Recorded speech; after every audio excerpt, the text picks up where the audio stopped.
Welcome back, my dear students. Welcome back to my online concrete technology classes. This is my fourth lecture in this series, and I already have completed 3 videos in this unit. And today I am going to discuss about unit number 6.3, and the main unit is 6, and name of the unit is properties of concrete. And today we will discuss about properties of fresh concrete. Okay, fresh concrete means concrete in green conditions. মানে যখন আমরা মনে করি কংক্রিটটাকে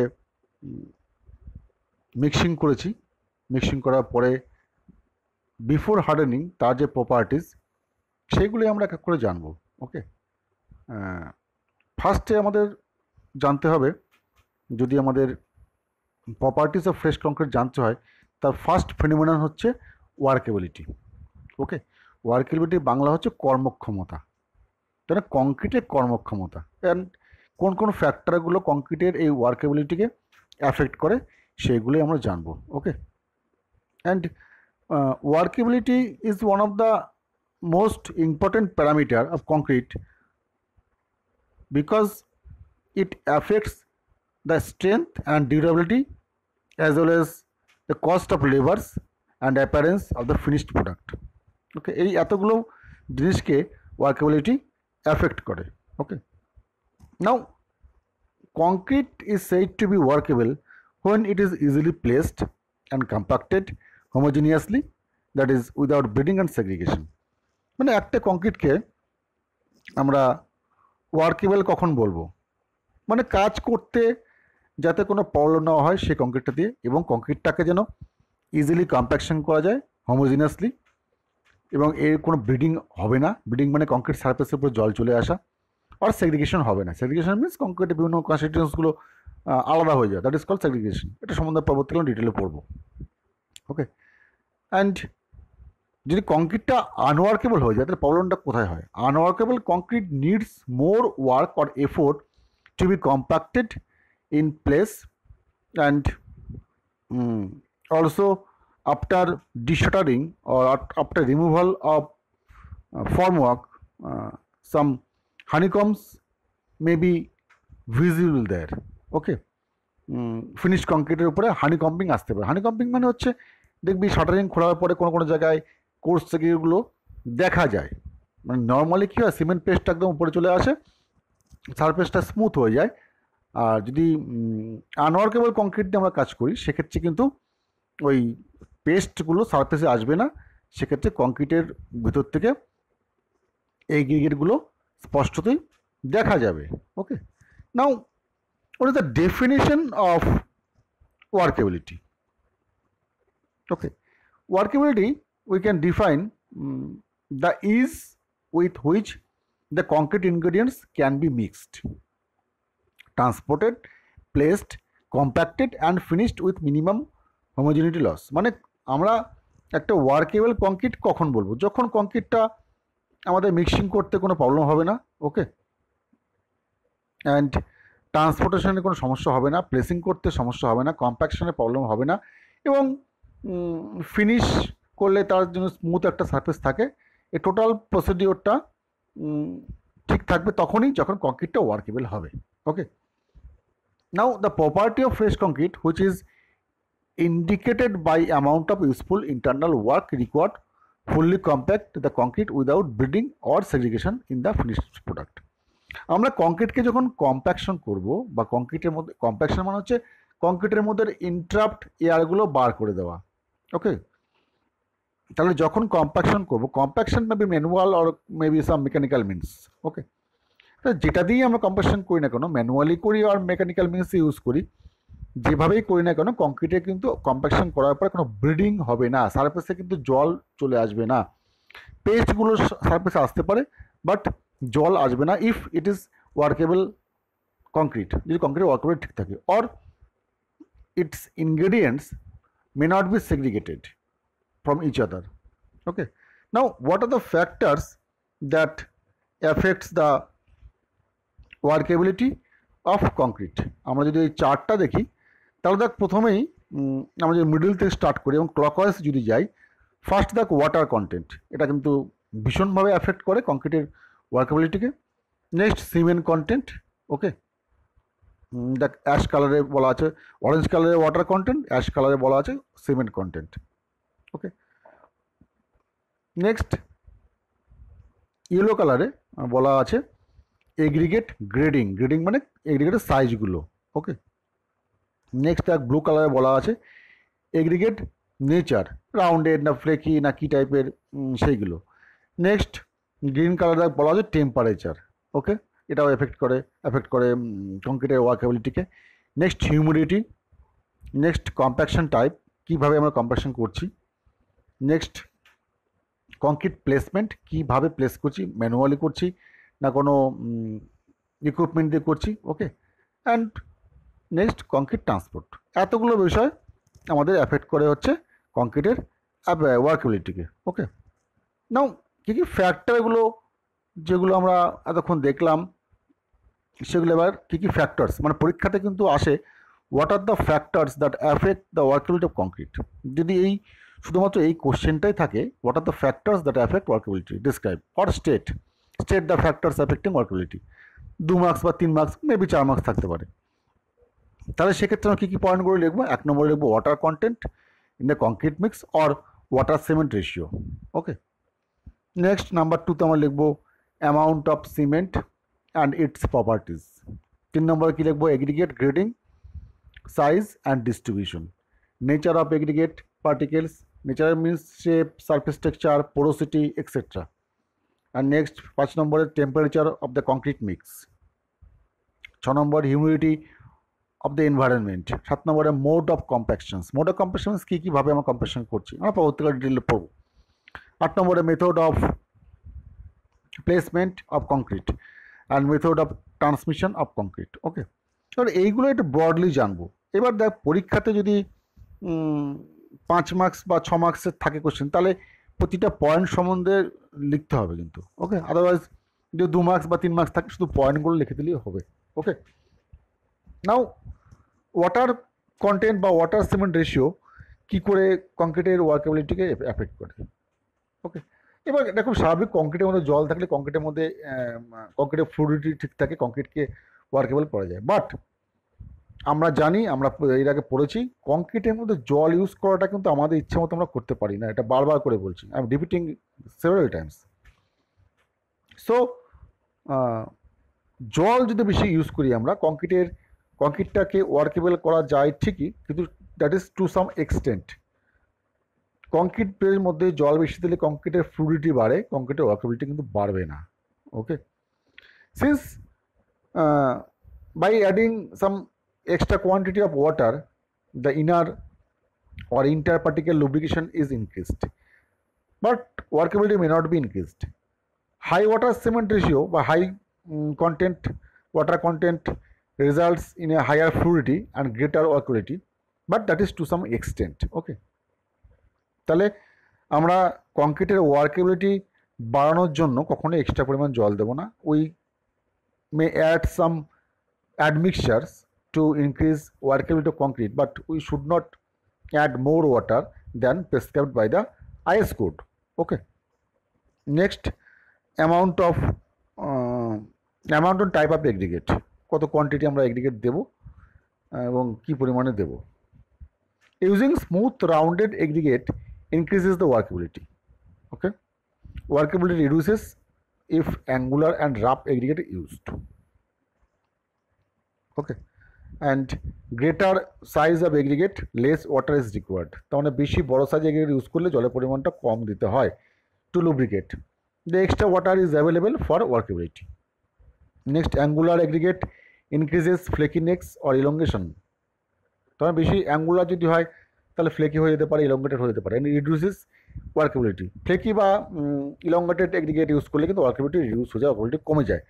round smooth aggregate require less water and less lubrication and greater workability is given water cement ratio, মানে একই water cement রেশিওতে water cement ratio যদি একই রেখে আমরা রাউন্ড স্মুথ এগ্রিগেট ইউজ করি rather than angular or rough aggregate সেক্ষেত্রে কিন্তু আমরা রাউন্ড ইউজ করলে আমরা বেশি ওয়ার্কেবিলিটি পাবো। Okay, porous aggregates require more water compacted to non absorbent aggregate for achieving same degree of workability. Okay, next aggregate cement ratio. What is that? More ratio মানে aggregate cement ratio যত বেশি হবে less ওয়ার্কেবিলিটি হবে। Aggregate cement ratio যত বেশি হবে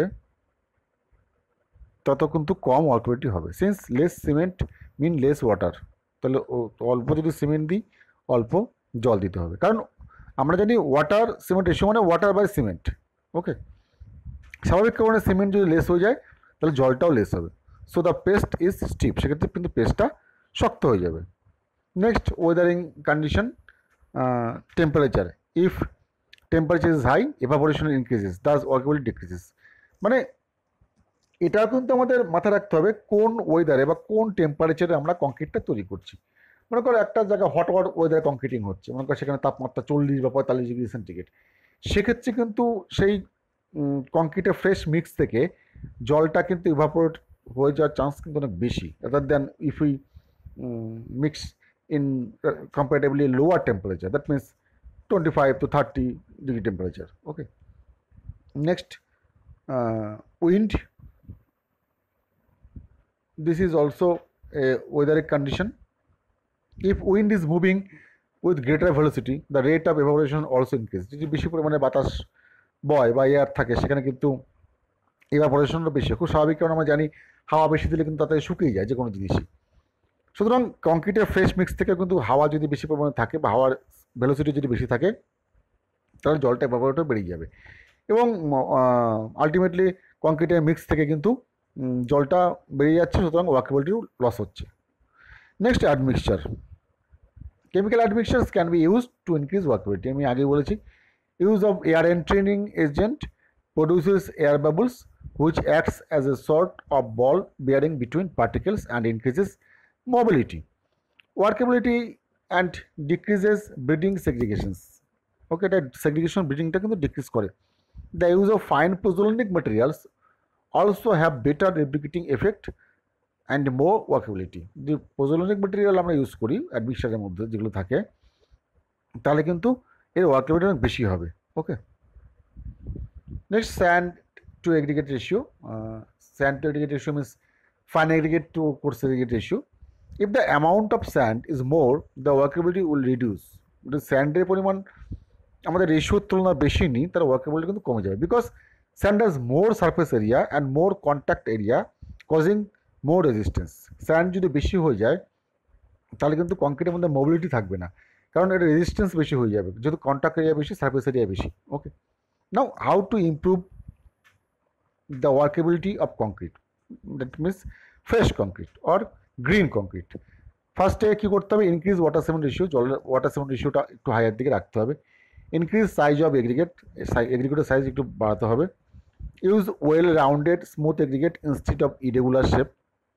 increase the mixing time, mixing টাইমটা একটু বাড়াতে হবে। মিক্সিং টাইমটা বাড়াতে হবে মিনস আমরা যদি ম্যানুয়াল মিক্সিং করি, ম্যানুয়াল মিক্সিং করলে কিন্তু কংক্রিটে মিক্সিং করাটা খুব ইম্পর্টেন্ট। মানে নর্মালি আমরা যেটা প্র্যাকটিস দেখে থাকি চারিদিকে মিস্ত্রিরা বা লেবাররা কী করে, তোরা দেখবি প্রথমেই ওরা এগ্রিগেট দেয়, এগ্রিগেট দেওয়ার পরে স্যান্ড দিল, তারপরে সিমেন্ট দিল, মধ্যেখানে পন্ডিং করলো, তার মধ্যে জল দিয়ে রেখে দিল, অনেকক্ষণ রেখে দেয়, এবং তারপরে ওরা এসে কি করে পার্ট পার্ট করে কংক্রিটটাকে মিক্স করে। সেটা কিন্তু নিয়ম নয়। কংক্রিটটাকে আমরা যখন জল দিয়ে ফেললাম সিমেন্টের মধ্যে, গোটা কংক্রিটটাকে একসঙ্গে মিক্সিং করা উচিত এবং থরলি মিক্স করা উচিত। Okay, next increase the mixing temperature. Next use non porous and saturated aggregate.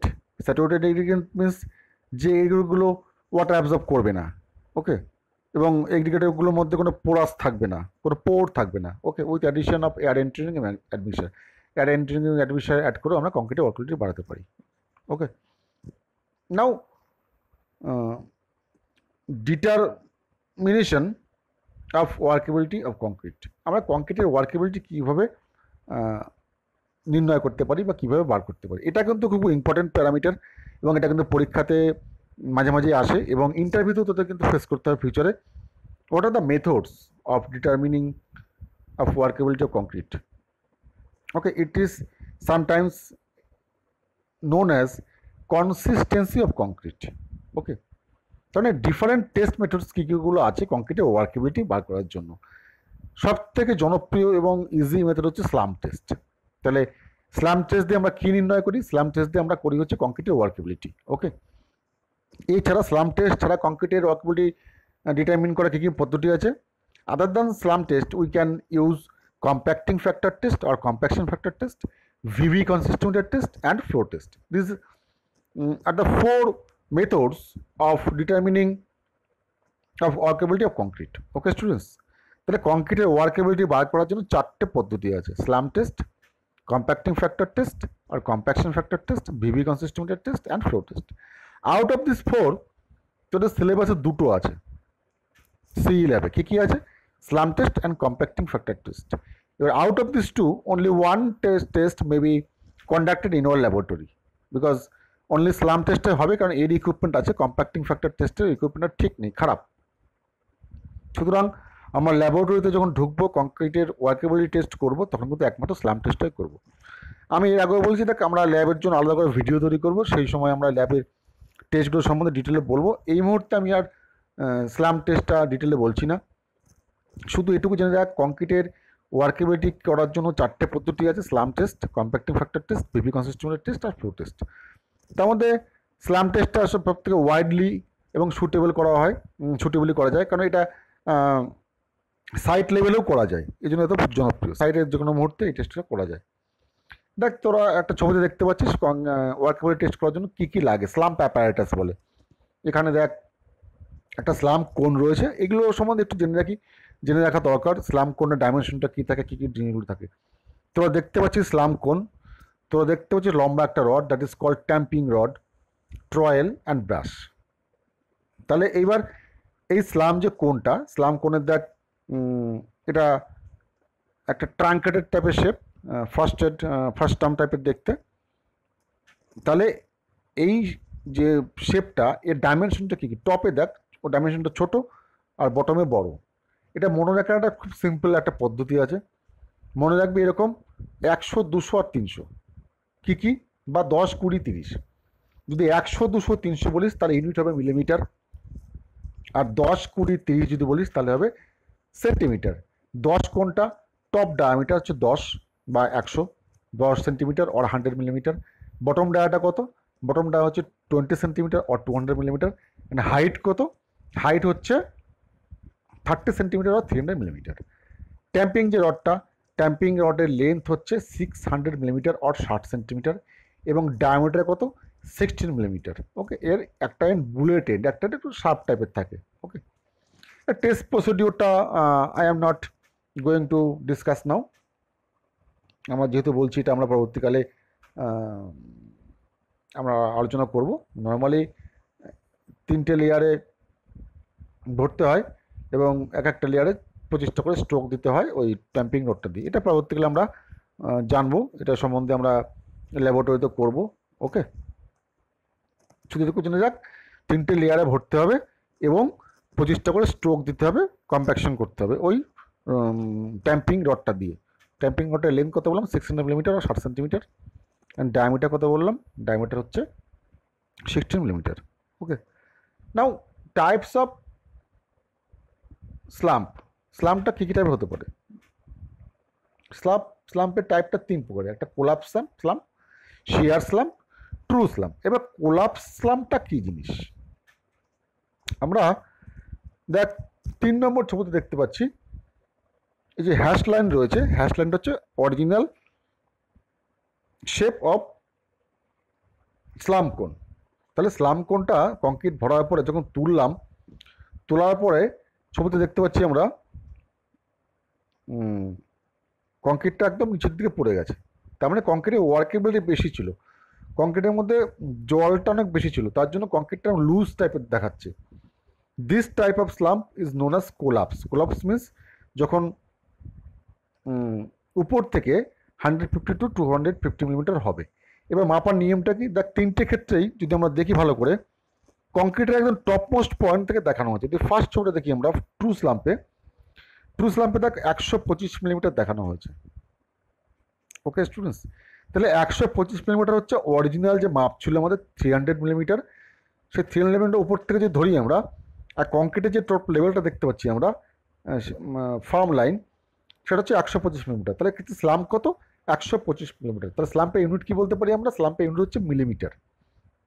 Second ছবিটা দেখি আমরা, দেখ একদিকে স্টিপ রয়েছে, মানে একদিকে রয়েছে আর একদিকে ভেঙে পড়ে গেছে।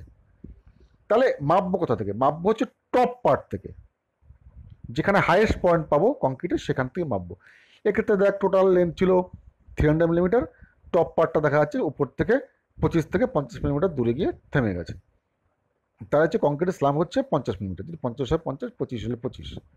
আর লাস্ট দেখ এটাকে কোলাপস, মানে একেবারে নিচে নেমে গেছে, 150 মিলিমিটার থেকে 250 মিলিমিটার পর্যন্ত হতে পারে। ওকে, তাহলে এই গেল হচ্ছে আমাদের কংক্রিটের 3টি টাইপের স্ল্যাম্প। কী কী টাইপের পড়লাম? কোলাপস স্ল্যাম্প পড়লাম, শিয়ার স্ল্যাম্প পড়লাম, ওকে, অ্যান্ড ট্রু স্ল্যাম্প পড়লাম। ওকে,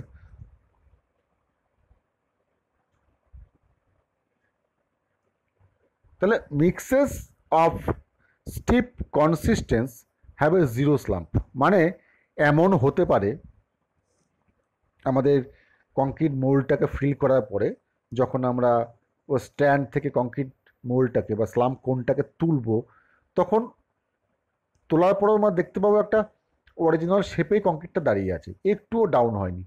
তার মানে বুঝতে হবে সেক্ষেত্রে ওয়াটার সিমেন্ট রেশিওটা অনেক লো ছিল, সেক্ষেত্রে স্ল্যাম্পটা কি 0 mm, তাহলে 0 স্ল্যাম্প বলবো আমরা। So that in the dry range no variation can be detected between mixes of different workability. Okay, however in a lean mix মানে যেখানে water cement ratio is low with a tendency to harshness, তার মানে এক্ষেত্রে কংক্রিটে compaction করলে কিন্তু কংক্রিটের কম্প্যাকশনটা ভালো হবে না, বিকজ এর ওয়ার্কেবিলিটি ইজ ভেরি লো। তার মানে এটা একটা হার্শ কংক্রিট তৈরি হয়েছে। A true slump can easily change to shear slump type or even to collapse, and widely different values of slump can be obtained in different slump samples from the same mix. Thus the slump test is unreliable for lean mix. Lean mix এর ক্ষেত্রে কিন্তু আমরা স্লাম্পের test করব না। Okay students, next আমরা দেখব recommended স্ল্যাম্প values. এটা কিন্তু ভীষণ ইম্পর্টেন্ট, এইটা কিন্তু তোদের একটু মনে রাখতে হবে। ওকে, এই যে টেবিলটা দেওয়া আছে, recommended values of concrete slump test for various purposes. Okay, কী কী টাইপের স্ল্যাম্প ভ্যালুগুলো আমরা জানবো। প্রথমে দেখ, প্রথম কলামে দেওয়া আছে degree of workability, next slump, next compacting factor, use for which concrete is suitable. তাহলে প্রথমে দেখ আমরা ভেরি লো স্ল্যাম্প কাকে বলবো? যদি স্ল্যাম্পের রেঞ্জটা 0 থেকে 25 mm এর মধ্যে হয়, পরীক্ষা কিন্তু আসে, তখন তারা স্ল্যাম্প বলে দিল যে 30 mm স্ল্যাম্পটা কি, আমরা কি স্ল্যাম্প বলবো? ভেরি লো, লো, মিডিয়াম আর হাই। সেক্ষেত্রে কিন্তু আমাদের এই চার্ট দেখে আমাদের বলতে হবে। তাহলে স্ল্যাম্প আমরা ভেরি লো তখনই বলবো যখন স্ল্যাম্পের রেঞ্জটা থাকবে 0 থেকে 25 mm। ওকে, ইঞ্চিটা তো জানার দরকার নেই, ইঞ্চির মাপটা চলে না। So it don't need to memorize inchi part, just remember millimeter part. তাহলে ভেরি লোটা আমরা কখন বলবো? যখন কংক্রিট স্ল্যাম্প 0 থেকে 25 মিলিমিটার। অ্যান্ড কম্প্যাক্টিং ফ্যাক্টর কত হবে এক্ষেত্রে? 0.78, and it is a very dry mix and it should be used in road making and roads vibrated by power operated machines. Okay, now 25 থেকে যদি 50 mm, 25 to 50 mm যদি কংক্রিটের slump আমরা খুঁজে পাই by methods of slump test, তাহলে এক্ষেত্রে আমরা বলবো লো স্ল্যাম্প, এবং এক্ষেত্রে কম্প্যাক্টিং ফ্যাক্টর কত হবে? 0.85, and low workability mixes used for foundations with light reinforced roads vibrated by hand operated machines. Okay, and medium যে স্ল্যাম্প তাকে আমরা কখন বলবো? যখন কংক্রিটের স্ল্যাম্পটা থাকবে হচ্ছে 50 to 100 মিলিমিটার। ওকে স্টুডেন্টস, তাহলে মিডিয়াম কখন বলবো? যখন কংক্রিটের স্ল্যাম্প থাকবে 50 to 100 এবং কম্প্যাক্টিং ফ্যাক্টর থাকবে 0.92 বা 0.92। Medium workability mixes manually compacted flat slabs using crushed aggregate, normal reinforced concrete, manually compacted and heavily reinforced sections with vibrations. A medium যে ওয়ার্কেবিলিটি এইটাই কিন্তু ম্যাক্সিমাম স্ট্রাকচারে আমরা ইউজ করে থাকি, medium workability concrete, that means 50 to 100 millimetre slump and 0.92 compacting factor. Compacting ফ্যাক্টরে কিন্তু কোনো unit নেই। Okay, next high slump above 100 millimetre is called high slump. Okay, high slump হলে কম্প্যাক্টিং ফ্যাক্টর কত থাকবে? 0.95। স্লাম্প ভ্যালু বাড়লে কিন্তু কম্প্যাক্টিং ফ্যাক্টরও বাড়ছে। High workability concrete for sections with congested reinforcement, not normally suitable for vibration. And high রেঞ্জের আমরা আরও একটা এক্সাম্পল দিতে পারি, যখন আমরা পাইলে কংক্রিট করি, পাইলে কংক্রিটে কিন্তু স্লামটা কিন্তু হাই রাখতে হয়, বিকজ পাইলের কিন্তু ক্ষেত্রে কোনো কংক্রিটটাকে কম্প্রেশন করতে হয় না, এটাকে সেলফ কম্প্রেশন করতে হয়। So it needs to keep water cement ratio a bit higher. Okay, now the stable workability slump and compacting factor of concrete with 19 or 38 millimeter. Okay, maximum size of aggregate. And next compacting factor test, এটা আমাদের ল্যাবরেটরিতে করা সম্ভব নয়, এটা আমাদের মেশিনটা বা ইকুইপমেন্টটা খারাপ আছে। ওকে, এবং কম্প্যাক্টিং ফ্যাক্টরের জন্য আমাদের কোনগুলো স্লাম্পের সঙ্গে কতটা হলে পরে কম্প্যাক্টিং ফ্যাক্টর কত হবে সেটা কিন্তু আমরা আগেই দেখলাম। ওকে, জাস্ট প্রসিডিওর তোরা একবার just go through the procedure, আমাদের ল্যাবরেটরিতে এটা করা সম্ভব নয়, জাস্ট একবার তোরা এটা রিডিং দিয়ে নিবি প্রসিডিওরটা কী আছে। কম্প্যাক্টিং ফ্যাক্টর, কম্প্যাক্টিং ফ্যাক্টর কী করে করবো? Weight of partially compacted concrete divided by weight of fully compacted concrete. যেহেতু এটা রেশিও, তাই এর কোনো ইউনিট থাকে না, ইট ইজ ইউনিটলেস। তাহলে কম্প্যাক্টিং ফ্যাক্টর যদি বলা হয় যে 0.92, তাহলে আমরা কী টাইপের কংক্রিট বলবো? এটাকে বলবো মিডিয়াম স্লাম্প আর মিডিয়াম ওয়ার্কেবিলিটি কংক্রিট, 0.92 হয়। Okay, and recommended values of workability for various placing conditions. Okay, সেগুলো একবার আমরা দেখব। কংক্রিট যদি মনে কর শ্যালো সেকশনে হয়, যদি ভাইব্রেশন করা হয়, তাহলে degree of workability will be low. কত ওয়ার্কেবিলিটি রাখতে হবে? 20 to 10 seconds Vee Bee time. Vee Bee কনসিস্টেন্টটা টেস্ট আমরা করিনি, আমরা যেহেতু কম্প্যাক্টিং ফ্যাক্টর করছি, তাহলে কম্প্যাক্টিং ফ্যাক্টর দিয়ে আমরা বুঝবো। তাহলে কম্প্যাক্টিং ফ্যাক্টর লো রাখতে হবে, that means degree of workability যদি লো হয়, তার মানে ওয়াটার সিমেন্ট রেশিওটা will be less or lower দিকে থাকবে। ওকে, তাহলে কম্প্যাক্টিং ফ্যাক্টর কত থাকবে এক্ষেত্রে? 0.75 থেকে 0.8। তার মানে আমরা বুঝতে পারছি স্ল্যাম্প ভ্যালু অনেক কম হবে। ওকে, এটাকে আমরা লো টাইপের স্ল্যাম্প হবে। And concreting of lightly reinforced sections with vibrations, যদি এটা হয় তাহলে আমাদের ডিগ্রি অফ ওয়ার্কেবিলিটি বলবো লো। অ্যান্ড ভিভি কনসিস্টোমিটার, তাহলে ভিভি কনসিস্টোমিটার আমরা কী দিয়ে মাপি? টাইম দিয়ে মাপি, সেকেন্ডস দিয়ে মাপি। ভিভি কনসিস্টোমিটার আমরা সেকেন্ড দিয়ে মাপি, 10 to 5 সেকেন্ডস হবে ভিভি টাইম। আর এটার ক্ষেত্রে কিন্তু কম্প্যাক্টিং ফ্যাক্টরটা will be greater than previous. Okay, তার মানে দেখ ভেরি লো থেকে লো কম্প্যাক্টিং ফ্যাক্টর বাড়ছে। অ্যান্ড মিডিয়ামের ক্ষেত্রে আমরা দেখেছি কংক্রিটের কোথায় করবো আমরা? Concreting of lightly reinforced sections without vibrations or heavily reinforced sections with vibrations. এক্ষেত্রে আমরা ডিগ্রি অফ ওয়ার্কেবিলিটি কী রাখবো? ডিগ্রি অফ ওয়ার্কেবিলিটি হচ্ছে মিডিয়াম। এক্ষেত্রে দেখ ভিভি কনসিস্টোমিটার টাইম আরও কমে যাচ্ছে, টাইম কমছে মানে ওয়ার্কেবিলিটি বাড়ছে। অ্যান্ড কম্প্যাক্টিং ফ্যাক্টর কত হচ্ছে এক্ষেত্রে? 0.85 to 0.95 কম্প্যাক্টিং ফ্যাক্টর। স্ল্যাম্প ভ্যালু কত? 20 mm কোর্স এগ্রিগেটের ক্ষেত্রে স্ল্যাম্প ভ্যালু হচ্ছে 25 to 75 millimetre. Okay, and concreting for heavily reinforced sections without vibrations, তাহলে high degree of workability will be high. Okay, and compacting factor কত? 0.92 compacting factor. And 75 থেকে 150 millimetre, 125 millimetre slump for 20 mm coarse aggregate. Now advantages of compacting factors test, কী কী advantages আছে? Suitable for testing workability in laboratories, এটা আমরা ল্যাবরেটরিতে করতে পারি। And suitable for concrete low ওয়ার্কেবিলিটির ক্ষেত্রে আমরা করতে পারি। Suitable to detect the variations in workability over a wide range, and its results are more precise and sensitive। এই রেজাল্ট কিন্তু খুবই প্রিসাইজ হয়, মানে আমাদের স্লাম টেস্ট রেজাল্ট অতটা প্রিসাইজ হয় না যতটা এটার ক্ষেত্রে হয়। এটা আমরা দেখ ভিবি কনসিস্টেন্ট টেস্ট, এটাও কিন্তু আমাদের ল্যাবরেটরিতে নেই, সিলেবাসে নেই, এটা করতে পারবো না। এই হচ্ছে আমাদের ছবিটা দেখতে পাচ্ছি আমরা কীভাবে এটা করতে হয় বা তার ছবিটা। ওকে, তাহলে ভিবি কনসিস্টোমিটার টেস্ট যদি ড্রাই কংক্রিট হয় হ্যাভিং ভেরি লো ওয়ার্কেবিলিটি, সেক্ষেত্রে কিন্তু আমরা এটা করতে পারি ভিবি কনসিস্টোমিটার টেস্ট। ওকে, এটার প্রসিডিওরটাও just you may go through it, I am not going to discuss this procedure, যেহেতু এটা আমাদের সিলেবাসে নেই, এবং এটা একবার তোরা জাস্ট গো থ্রু করে নিবি প্রসিডিওরটা। ওকে, so students, today up to this, and thank you for watching this video. Thank you.